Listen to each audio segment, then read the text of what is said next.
This episode of SESSLERS Something is brought to you by Netflix. All right, everyone. I'm actually taping this on a Friday and not on a Monday because we suddenly had some last-minute shifts with embargoes for both Titanfall and Dark Souls 2, which allows us to have to rearrange our schedule. So I'm just going to preface the beginning of this because I'm feeling a little cranky and surly.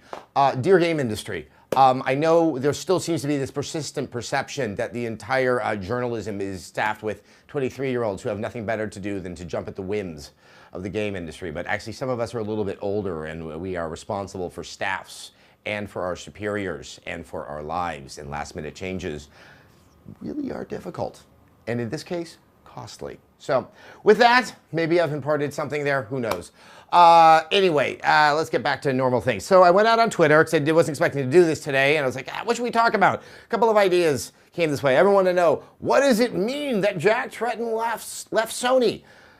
Well, it means that Jack Tretton doesn't work at Sony. Not everything is going to be clear now as to what that management shift is going to be. I have no more comment on it. And as far as the Watch Dogs thing, it is just bizarre. It is not a noxious conspiracy that is trying to do something evil to you. It is unlike, say, the issues that were surrounding Aliens Colonial Marines. They actually showed you a game that does not look as good as it once did, informing you, the consumer, that maybe it looks that way. So that doesn't strike me as disingenuous.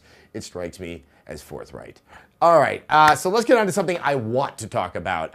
So Dark Souls 2 is coming out, and you know, with Dark Souls, it's very hard to say a sentence that says Dark Souls and doesn't say difficult, challenging, masochistic, you know, things like that. And you know, it does raise the question of what is difficulty in games? How important is it? How much should there be? And that really also speaks to sort of the breadth of the audience that makes up games. You know, back in the NES days, the SNES days, there was a lot of challenging games. Some of it was deliberate, and some of it was really kind of, it was carrying over the sensibility of making an arcade game, where you wanted it to be a certain level of challenge so that you would die, so you put another quarter in, and money was being made. That became a little bit less of a purposeful motivation once you get to the consoles, because I bought the game. You know, back in the NES days, we didn't actually have, you know, ways to monetize within the game. You monetized with the game. But that logic, that thinking still carried over. We had these very challenging games. And you know what? I liked the challenge when I was young, when I was 10, when I was 11, because you tended to have one game. And so you might as well just keep working at it. Hence my very deep affection for a game like Ghosts and Goblins, which was just so insanely hard. And you know, that challenge does bring with it massive reward. When you overcome something that's very challenging, you feel good about yourself. You had to use your ingenuity, or in the case of Ghosts and Goblins, just you somehow managed to keep the dagger all the way to the final boss battle. But there really is that innate sense of satisfaction. I think I have no issue with challenging games, but now there's that sense of accessibility. It becomes almost an economic factor, that if you make a game that is so hard, are you going to prevent more people from buying it, hence making money on it? Obviously, you want to satisfy that sense of challenge and that sense of purpose. It's a very tricky alchemy to try to get to that sweet spot, and I think that within the gaming community, as if it's some sort of logical amoebic whole, people think that challenge equals good, and I do think that challenge can be good. Challenge can also present itself in many different ways. As we get to more complex open world games, something that was kind of established with the original Thief, Dark Project, and Deus Ex, that you can also create challenge in presenting so many ways of handling a situation. You put the burden upon the player to understand the logic of the game, to understand, you know, how much you can manipulate and take advantage of the character as you built it in the environment as it's presented to you. That, to me, is still the most satisfying challenge out there, the one of creation and the one of invention. But then there's the other kind of challenge. And I don't actually put Dark Souls into the mix on this, because Dark Souls is all about patience. But, you know, say like some of the Ninja Gaidens, some of the games where it's a lot of button patterns, it's a sort of a very established type of playing it. Those are the ones I take more issue with, because they tend to feel more exclusionary. That all it is something that's kind of reaffirming a very small group of people that they can play this particular game really well, and it kind of allows them to lord over others that they can do it, and then they must be better gamers as a result. It really is one of the more, and I've always complained about this, obnoxious parts of video games, that somehow success at something is best expressed with disdain for those who can't succeed at it. And you know, those games are going to be out there. They're all around. But this has somehow become the new logic, where if the game isn't like that, If a game like Gone Home that doesn't offer any challenge, it offers an experience, that can't be a game, that can't be enjoyed because it's only the Ninja Gaidens, it's only the Shinobis of the world. I don't know why I'm picking on ninja games, but that they are the ones that really show what true gaming is. It's very, very narrow-minded. I think it comes from a very narrow group of people who somehow have a very loud megaphone. You know, as you get older in life, you realize that challenges manifest themselves in many, many different ways. And if we do that within the games themselves, that challenge can sometimes just mean understanding something. Challenge can sometimes mean, gosh, empathizing. That becomes more of a vernacular that everybody can understand.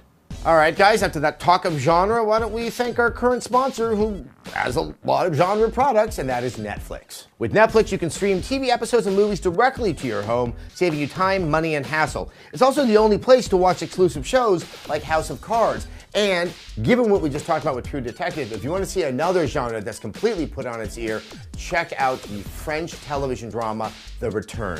Trust me, you'll thank me afterwards. Best of all, you can get a free trial membership and support Rev3 Games by signing up at netflix.com/something.